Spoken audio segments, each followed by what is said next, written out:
प्रधानमंत्री के रूप में मोदी जी ने शपथ ग्रहण किया था, उसके बाद एक के बाद एक श्रृंखलाबद्ध तरीके के साथ अनेकों महिला केंद्रित निर्णय लिए गए, प्रशासनिक सुधार किए गए, ऐसी योजनाएं रचित की गई जो हर वर्ग की महिला तक पहुंचे, न केवल महिला की सुविधा के लिए बल्कि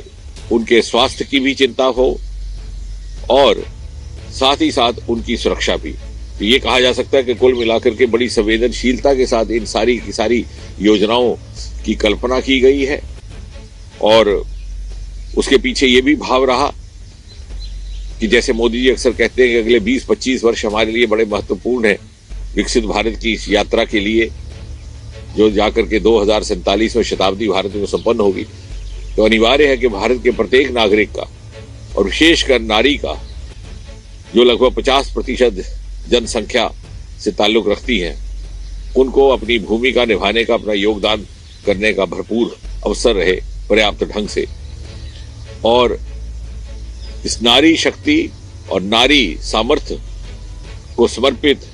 यदि आप योजनाओं की तरफ ध्यान दिलाएं क्रम के तहत, तो आप देखेंगे कि सन 2014 में ही प्रधानमंत्री जी ने लाल किले से अपने स्वतंत्रता दिवस के संबोधन में आह्वान किया था स्वच्छता का और शौचालयों को निर्माणित करने का। हो सकता है बहुत सारे लोगों को उस समय उसकी पीछे की भावना समझ में ना आई हो, या ये भी लगा हो कि इतने बड़े मंच से प्रधानमंत्री ये बात कह रहे हैं तो इसका क्या अर्थ है। लेकिन देखते ही देखते, जो कि प्रधानमंत्री जी की खूबी है, मोदी जी जो बात कहते हैं, जिस बात का आह्वान करते हैं, वो जन आंदोलन का रूप धारण कर लेती है। एक ही बरस के भीतर 4 लाख महिला शौचालय निर्माणित हुए। आज महिलाओं के लिए शौचालयों की संख्या और कुल मिलाकर इन परिवारों के लिए लगभग 12 करोड़ तक पहुंच गई और इन शौचालयों के माध्यम से न केवल स्वास्थ्य की चिंता होती है, सुरक्षा भी मिलती है, सुविधा भी। हम में से बहुत से लोगों ने वो जमाना देखा है जब दूर देहात के क्षेत्र में हमारी बहनें इंतजार किया करती थी भोर की पहली किरण का, कि थोड़ी थोड़ी रोशनी हो और पूरी तरह से उजाला भी ना हो, तो खेतों में जाती थी शौच के कारण। तो कितना अत्याचार और अन्याय वो करती थी अपने साथ, अपने शरीर के साथ, अपने स्वास्थ्य के साथ। और बहुत सारे परिवार अपने बच्चियों को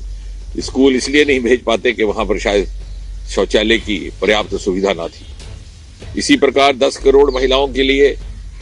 गैस कनेक्शन परिवारों में, क्योंकि वो दौर भी गुजरा इस देश में कि सारा दिन महिला चूल्हा पकाने में बिता देती थी, उसका समय भी जाता, साथ ही साथ उसके फेफड़ों के लिए, उसके स्वास्थ्य के लिए भी उसका प्रतिकूल प्रभाव रहता।